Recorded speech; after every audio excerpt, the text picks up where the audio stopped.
Six News may not yet be a household name in Australian media, but in a few short weeks, the digital news outlet has garnered a significant following off the back of its coverage of the federal election campaign.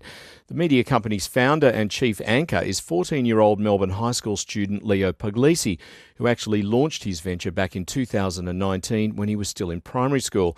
Over the past few weeks, Leo has secured interviews with both the PM and the opposition leader, Anthony Albanese. I just want to get down to the basics of Labor and what Labor is. Traditionally, I guess it's been known that the coalition is centre-right and Labor's been, labelled centre-left. Do you agree with that labelling of Labor? And if so, why? Why is Labor centre-left? I think that's a fair assessment because we have, if you like, a two-part philosophy that I always put forward beneath our major campaign theme of this campaign is a better future. Prime Minister, only 2 out of 8 state and territory governments are now Liberal following that South Australian election earlier this month. Do you feel responsible for that? No. Do you believe that your recent polling, which has not exactly been, with respect, the best for you, do you think that could have impacted and played off on a state level? No state issues are fought on state election. Indeed, the now Premier of South Australia said exactly the same thing before the last election in South Australia. We all face our own contests as leaders, and ours is coming up at a federal level. The Prime Minister, Scott Morrison, and before him you heard from the opposition leader, Anthony Albanese. I spoke to Leo Puglisi earlier and began by asking him how he sees At Six News. Is it citizen journalism or something else?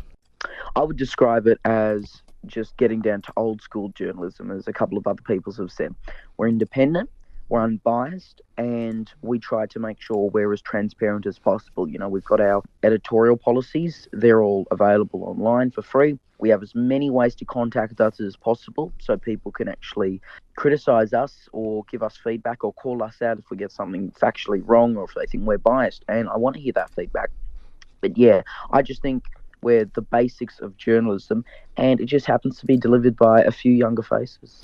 And what got you interested in political journalism in particular? For on the list of interest for most 14-year-olds, that's not going to be one that sort of sticks out in many cases.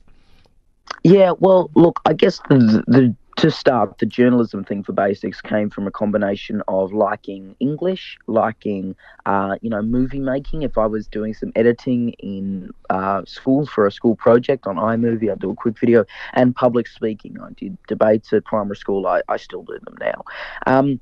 In terms of political journalism, well, I guess it might be the main form of journalism, but it's just something that's so fascinating to me. I started Six News in an election year, so 2019, and I was actually covering it at polling booths then. And this was like 2 months after we launched. So that is pretty extraordinary that I was actually having that much commitment. Well, this is what, when you were 12 or something? Yep. Yeah, exactly. It was primary school too. So yeah, in terms of political journalism, I guess, I don't know, there's something about it that's always been so fascinating to me. And I especially like covering the minor parties and independents, not because I necessarily agree with their views, but because there's something so interesting about covering a party with like the bare minimum members, 2 candidates, and the weirdest name you can imagine. Yeah. They're so bizarre, but we are trying to interview as many as possible, and we'll continue to do that right throughout this campaign. Given your interviews with both the Prime Minister and Anthony Albanese and watching on through the campaign, how would you describe the state of political journalism? Because politicians, they're now so adept at simply not answering questions. You can ask them the most obvious yes or no question and you will not get that answer. Ultimately, do you think it's just something we have to accept as part of the process, or really could the whole thing be a whole lot better than that? I think you kind of have to accept it. And that's what we'll eventually do. We did push Anthony Albanese last night, for example, on a yes or no question. And we just said, yeah, it's yes or no question, yes or no. But look, he's not going to give one, and we're not going to ask 50 questions asking for a yes or no in a 20-minute interview. So look, I guess, yeah, it's something we will have to accept. In terms of the state of political journalism, look, there are a lot of opinions about political journalists and online, as I'm sure you'd be aware and I'm very aware of. And I guess some of it might have some element of truth, but there's also a lot of just rubbish there that's coming from people rusted onto one side of politics or another. And I think there is probably a trust problem in political journalism, whether that's because of the journalists themselves or whether that's just a lot of strong opinions online. People probably have less trust, which is a shame because I do enjoy the work of a lot of political journalists at the ABC and also right across the media landscape. But yeah, there probably is a problem with trust, and that can come back to both the media itself and also just some lies about reporting on social media. For example, when someone paraphrases what they think a politician or a party might say, people immediately take that as biased when it's absolutely not. This, I guess, what you might call a trust deficit, how much is that down to sort of social media and the fact that people now tend to just often inhabit, the world that sort of fits their worldview rather than maybe, sort of getting themselves right across all different sorts of media and even reading media that they perhaps don't agree with or don't like? I'd say most of that trust thing is, down to social media. I don't think you see rallies against some report that someone might think is biased. You just see hashtags online and you see your name trending. Like my biggest nightmare would be for my name to be trending on Twitter, because every time I see a journalist's name trending, it is filled with abuse there. And well, you've had that very criticism experience this week, course, haven't you? Yeah. This has been your experience this week. You found yourself, for better or worse, in fact, a major trending item on Twitter this week. Yeah, indirectly, thankfully, but it was, he's 14 because I made a little joke. But yeah, a lot of the trust, it does come down to social media, and it's unfortunate because we are trying to bring back trust, which is why, as I said at the start of this, we're trying to be as transparent as possible, and we're trying to make sure integrity is what we're entirely built on. And the relationship between the media and the political parties, you asked both leaders in ways about how they see the media and their relationship with it. The Prime Minister was quite derisive when you raised Crikey, when you raised the ABC with him.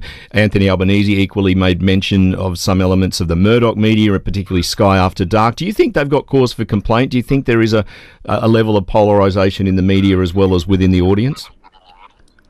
I mean, look, they are the leaders of political parties, so they're probably going to have the strongest opinions in that party you can imagine about what they think, being, probably, front and centre on those outlets all day. Look, it's interesting because the criticism from Morrison was about fact-checking, and the criticism from Albanese was about just a hardline support for the coalition, which is not entirely wrong. If you watch a lot of After Dark programs on Sky, they are obviously leaning to the right. There are some who are opposed to the Liberals, still on the right, etc., etc. And some of those tabloids as well. Yeah, exactly. But he did only name Sky After Dark, which was interesting because we pressed him on that. Look, I don't think politicians are ever going to be happy with how they get covered in the media. And in terms of the relationship between media and the political parties, there is a fine line to cross between getting too involved in one, where you have these leaks coming through, and while I like a good leak, sometimes it can just be, you're wondering, how are they getting all this? It's a hard one because I've only been doing this for a few years now, and at the same time I can actually just see the whole trust levels just going down, and then also that relationship between politicians and the media getting a lot more tense at times. Exactly. All right, Leo, look, last question. Where do you see yourself and indeed 6 News in 10 years from now? It sounds like you're about sort of 3 years into this project. It's a good question, and look, if you asked me that in the first year of the so far 3 years we've had, I would say, I might go work for a major outlet. I might go work for ABC or insert TV network here.